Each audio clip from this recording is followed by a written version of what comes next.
Boom! What's up, wrestling fans? Kevin Hellions here once again for you, talking about wrestling. Today we're talking about the TNA Impact Wrestling slash whatever you want to call it this week episode from August 11th, 2011, last Thursday night. I'm just now getting into it.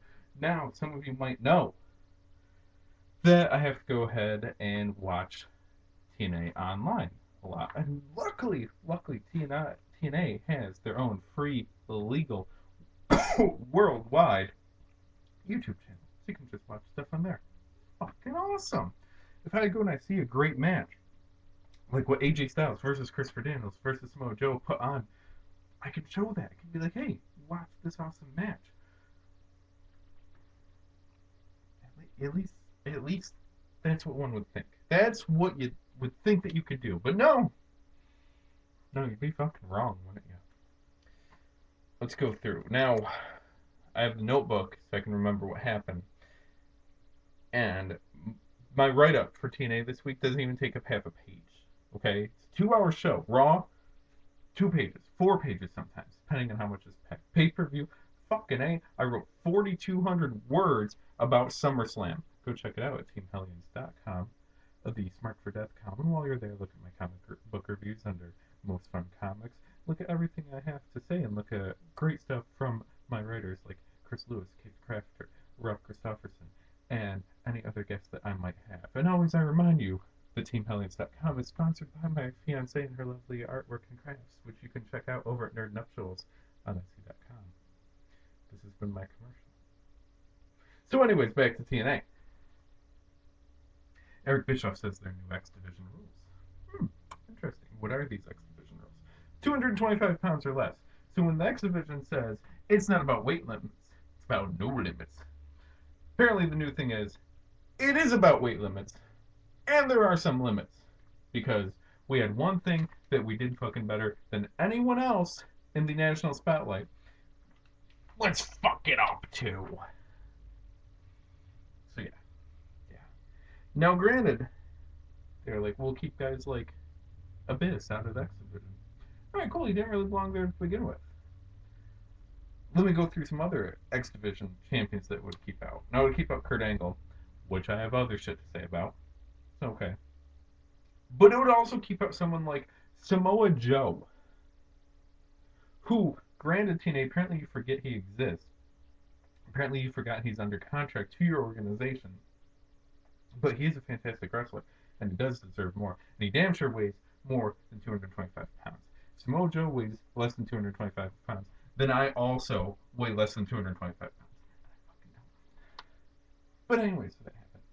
Jeff Jarrett came out, and he decided, in his infinite wisdom, as the founder of TNA, as the fucker of Karen Angle, as the multiple time TNA champion, and champion in wrestling organizations around the world in the past, present, and probably in the future, considering his stroke and his pull. He decided that what we're missing, what a legend, an innovator, a fucking multi-time champion like myself thinks is missing from wrestling, what will bring TNA ratings and international prestige and honor, is racism. Because he went and decided to win or steal or whatever. I don't really know because I was so turned off by the whole storyline. I stopped paying attention for it. But Jared decided that he's going to be the Mexican champion, and thus everything is a Spanish or Mexican stereotype in his angle, in his dress, in his storyline, his overall character arc in TNA going on right now. Fuck you, Jared.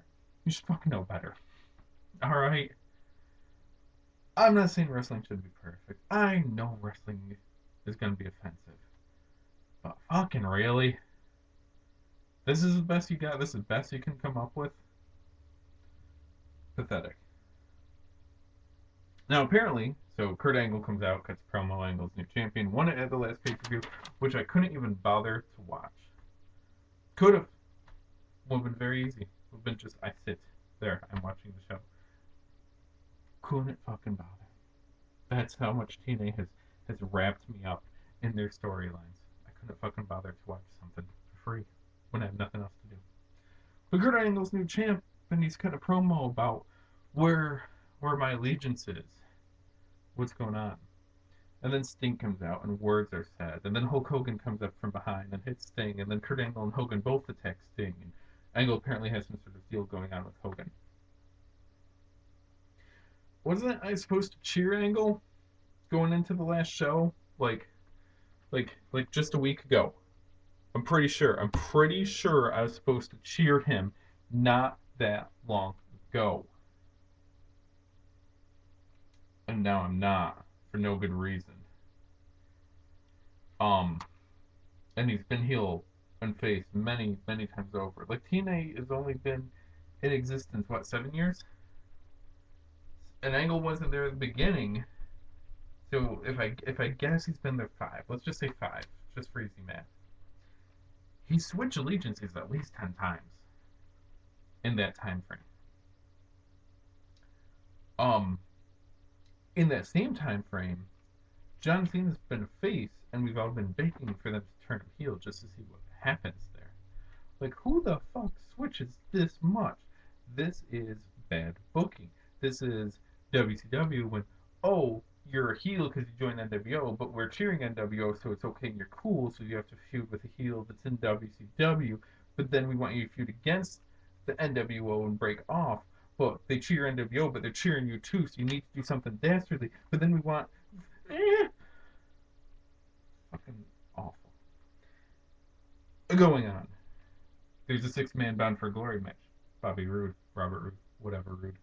Well, not whatever Roode. Pin the Pope. Angelo Nero.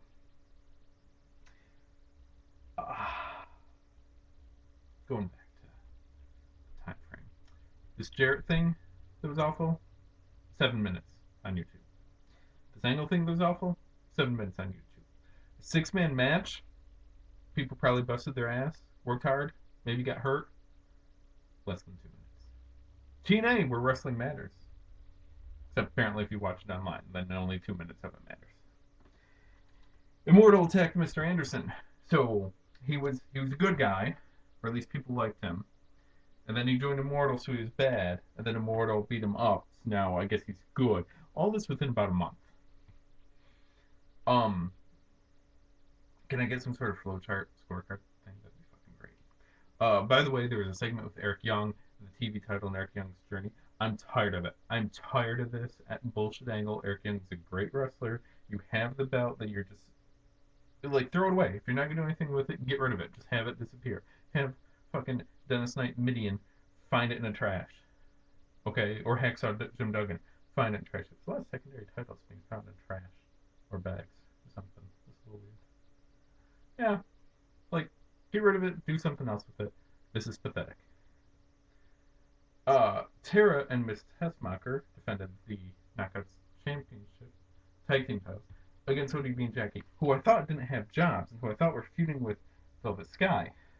But now they have the tag title shot for no good reason, and they're not under contract. Again, we're making a lot of sense. And if you recall, ODB and Jackie were brought into the company again because they hated Velvet Sky, because here's this pretty girl getting everything while they're getting shafted. So what would you do if your whole storyline is you hate the pretty girl who's getting all the titles and all the matches? You fucking shake Miss Tessmacher's hand, of course. So Velvet Sky, who busted her ass in indies and has been wrestling for years and years and years, is a whore and just a pretty face on TV. Whereas Miss Tessmacher, who only got into wrestling because she tried out for WWE's casting call Diva Search, and then went away and did some Hawaiian Tropic work, and literally is just the model who got lucky. And yes, I wrote up a column about how far she's come, and I'm sticking by that.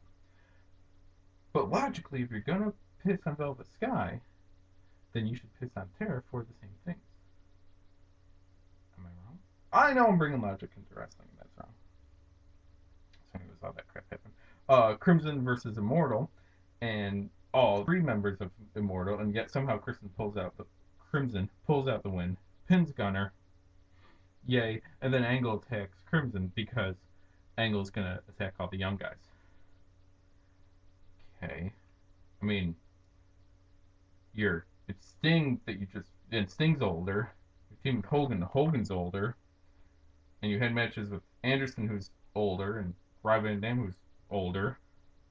But no, it's the young guys. It's the young guys that's preventing you from. Oh, you feud with Jarrett for a fucking year. He's older. No, it's the young guys. That's your problem. Angle. Robbie against Brian Kendrick. Brian Kendrick hits slice bread number 2 for the win. Remember, all these guys weigh less than 225 pounds. And then finally in the YouTube com, Madison Rain against Mickie James for the number 1 contender. Mickie James wins with a Mickie DDT, and she's number 1 contender yet again, which is great because she's number 1 contender for a championship that, according to the YouTube stuff, they didn't show the champion or the title or anything. Let's see, you didn't see a tag title thing really.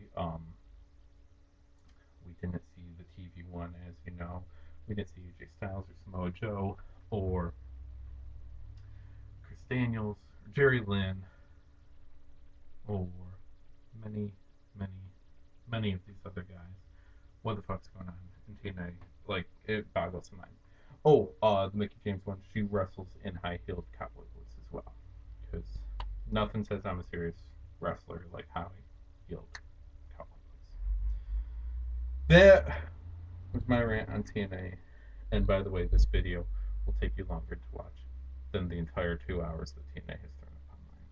This has been Smarked for Death. I'm Kevin Hellions. Check me out at teamhellions.com. And we'll see you here for more comics, wrestling, and all sorts of other great